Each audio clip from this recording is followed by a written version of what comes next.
धर्मपाल शर्मा का 40 साल का इतिहास है पार्टियों में, कोई भी बुला लेगा बनाए। कांग्रेस बुला रही है, मुख्यमंत्री कौन सा मेरे को बुलाएगा नहीं। पहला आशीर्वाद मेरे तक खीर खड़ा दी, आगे खड़ा होगी। इन्हें तो ऐसे काम करने जिनमें कमीशन ज्यादा मिला है। मंत्री एक भला आदमी है, भले तरीके से बात करता है, कहीं ना कहीं मिसगाइड है मुख्यमंत्री। तो मुख्यमंत्री बोले एहसानों का बदला लूंगा, मैंने बदला दिया। मैं जी बोलो, बोले आपने चुनाव नहीं लड़ना, मैंने चुनाव नहीं लड़ा। शर्मा जी चुनाव लड़न तो रुका ही मैं, अब मैं चुनाव लड़ूंगा, बिल्कुल खुली को वाला था। मूर्ति अनावरण के मौके पर आज कलायत पहुंचे थे आप, तो क्या माना जाए कि 2024 का आगाज आपने शुरू कर दिया है?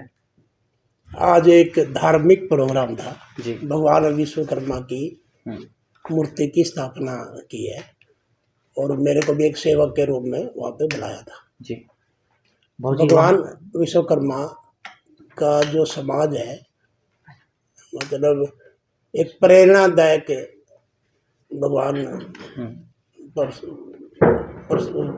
विश्वकर्मा जी की वो है।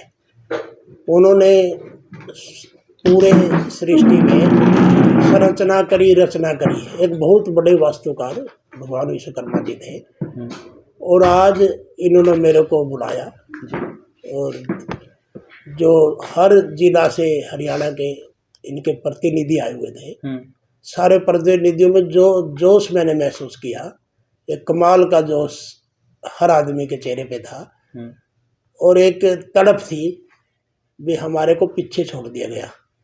मैंने भी उनसे प्रार्थना की, सारा समाज इकट्ठा हो गई, ऐसी संरचना रचना करो।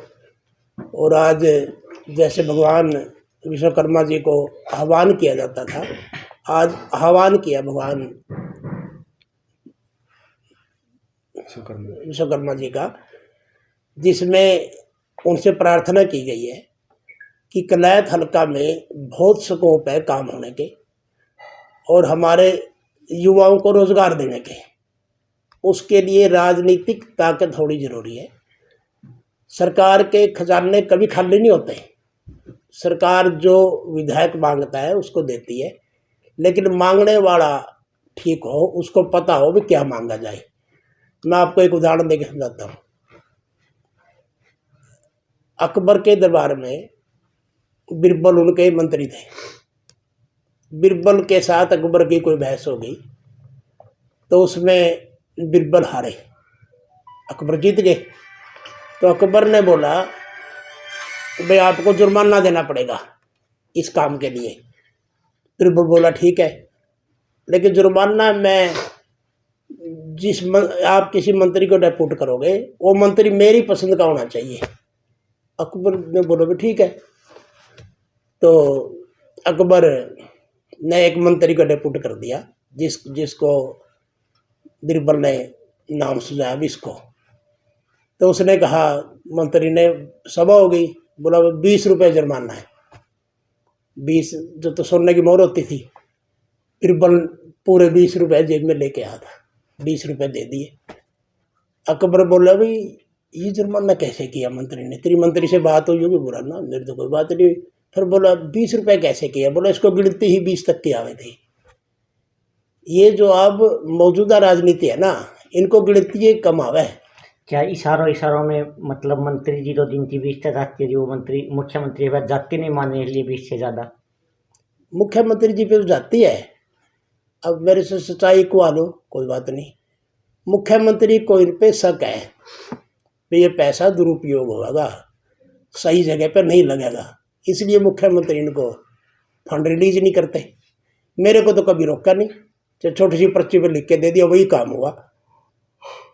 500 करोड़ की मांग तो मुख्यमंत्री स्टेज पर रख के गए, हम 1125 करोड़ रुपये किसने दिए? मुख्यमंत्री ने तो दिए मेरे को।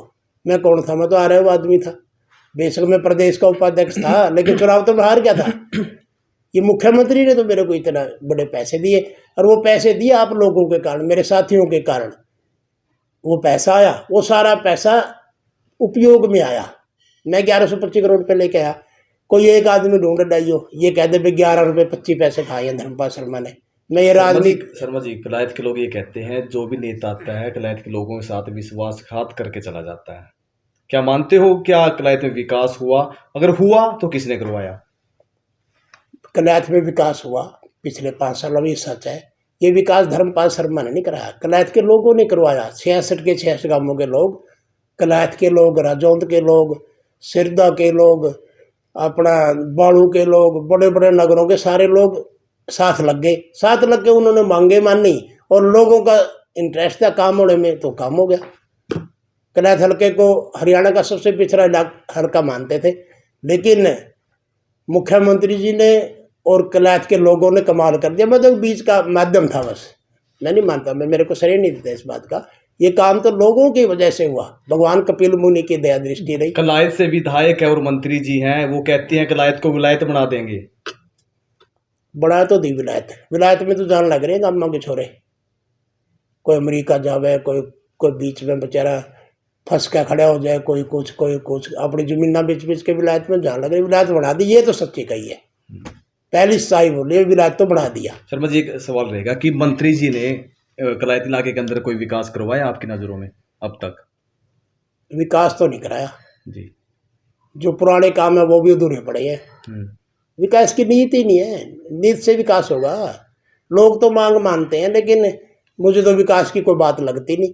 उसके बाद आपको लगे हो कोई काम हुआ है, आप लोगों के सामने सारा बता दो क्या काम हुआ है। वो तो क्या देते, लिख के दे दीजिए, ऊपर करवा देंगे, काम हो जाएगा आपका काम।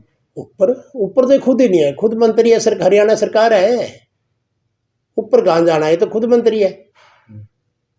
एक मंत्री को तो बहुत बड़े अधिकार होते हैं। मैं तो हारे हुआ आदमी था, तो सरकार ने कर दिए, इसके लिए तो कोई ये दिक्कत नहीं है।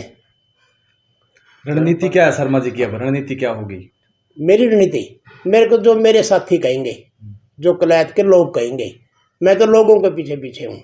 जो मेरे को आदेश करेंगे उस आदेश को मैं की पालना करूंगा। मैं लोगों की कुछ तो बात आई होगी ना शर्मा जी कि कहाँ जाना है, कहाँ लोगों के है। आज ये मीटिंग थी तो ये धार्मिक आयोजन था। इसमें आपने लोगों की आंखें नहीं पड़ी, क्या कह रहे थे लोग जी। उनको लोगों का जोश नहीं देखा। लोगों का जोश देख के आप अंदाजा लगा लो क्या। धर्मपाल जी के पास क्या विजन है 2024 को लेकर के? कलायत की जनता को किस तरीके से साथ देंगे, या विकास के नाते जो मंत्री नहीं कर पाए वो काम धर्मपाल, या उनका विजन क्या कहता है आगे का?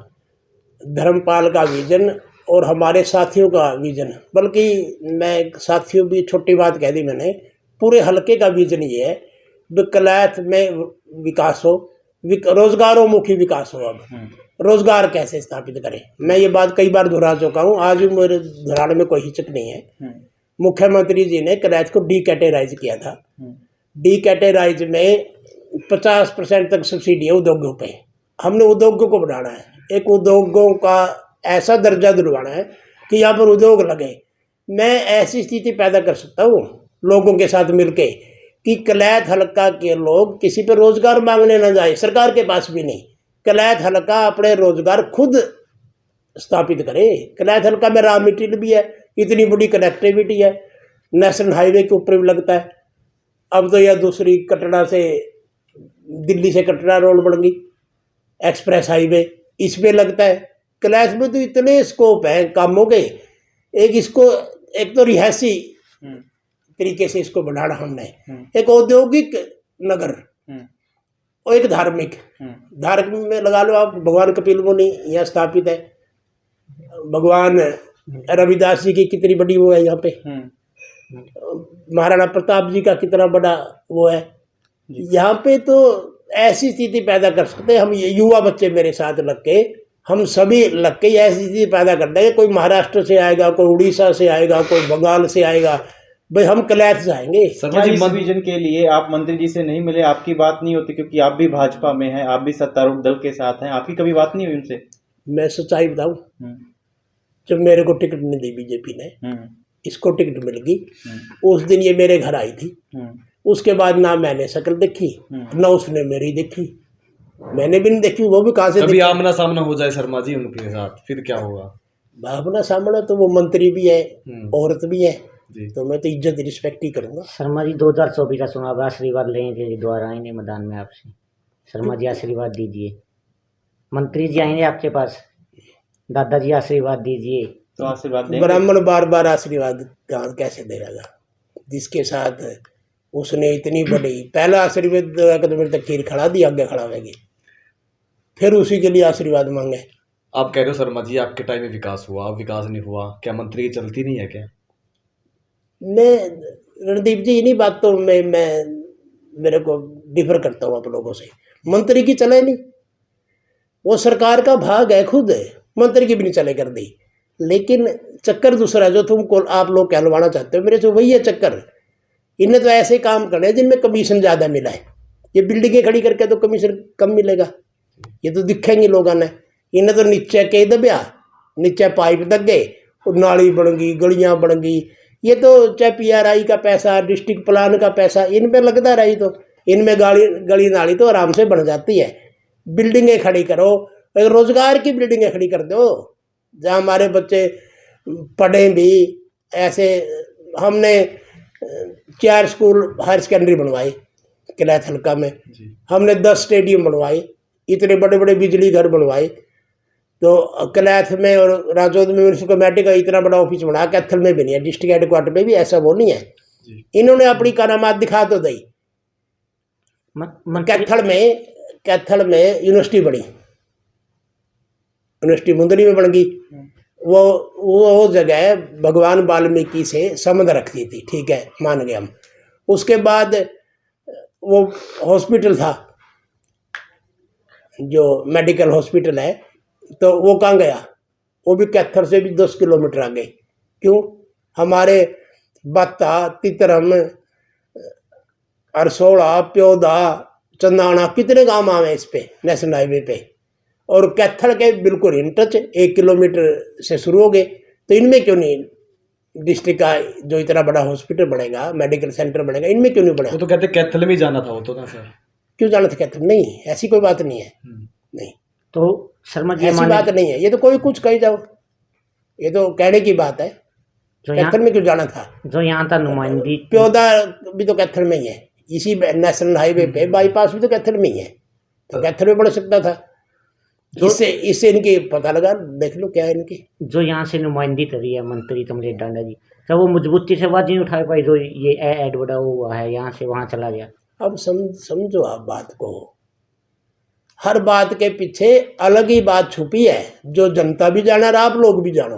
आप लोग तो मेरे से कुरेद दो इन बातों को। धर्मपाल शर्मा जी भी जानते हैं ना, थोड़ा बता दीजिए। धर्मपाल शर्मा से तो बताने लग रहा, पूछ लो, और कुछ बात पूछ ले वो पूछ लो। नहीं, वो अंदर की बातें बता दीजिए ना, जो जनता नहीं जानती। जनता तो मेरे तो फालतू जाना है, और आप लोगों को भी जनता ही बताती है। जनता पे सारी बातें हैं, जनता का नूर बढ़ाना है, उनका नूर ढाल, जो अपने आप को ढाल लो। एक पब्लिक सर्वेंट होता है, चाहे मंत्री हो चाहे मुख्यमंत्री हो, पब्लिक सर्वेंट है। पब्लिक सर्वेंट MLA विधायक है, उसकी ड्यूटी क्या है? भाई विकास करवाए। लोगों की सेवा के लिए बनते हैं, लोगों से पैसे ऐंठने के लिए बनते हैं, लोगों की सेवा के लिए बनते हैं। शर्मा जी, सरपंच ई टेंडरिंग के विरोध में धरने बैठे हैं, इस पे धर्मपाल शर्मा क्या स्टैंड है? ये राज्य स्तरीय मसला है। और जो ई टेंडरिंग वाली बात, देखो, सरपंच से बढ़िया कोई ग्राम की सेवा नहीं कर सकता। सरपंच तो मुफ्त का नौकर है, सुबह से शाम तक सरपंच में कभी ये करना, कभी कोई आ रहा है, कभी कोई आ रहा है, हर आदमी को अटेंड करता है, सेवा करता है। ये फालतू की जो बात चली, ये गलत है, ये नहीं होना चाहिए। सरपंचों के अनुरूप पहले भी तो सरपंचों ने पैसे लगाए हैं। मैं दूसरे हल्के पे लेता, मेरे हल्के पे ले ले, 66 गाँव में कोई सरपंच बता दो आपने उसने पैसे खाए हैं? बढ़िया काम करवाया हर सरपंच ने।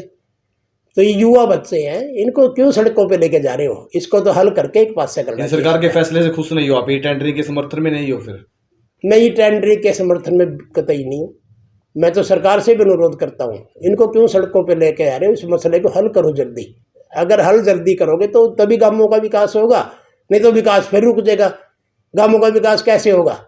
एक सरपंच ही तो आपके पास लेके आएगा, भाई मेरे गांव में पंचायत भवन की ज़रूरत है, मेरे गांव में फलानी गली की ज़रूरत है, मेरे गांव में वाटर सीवरेज की ज़रूरत है, सारा सरपंच तो लेके आएगा।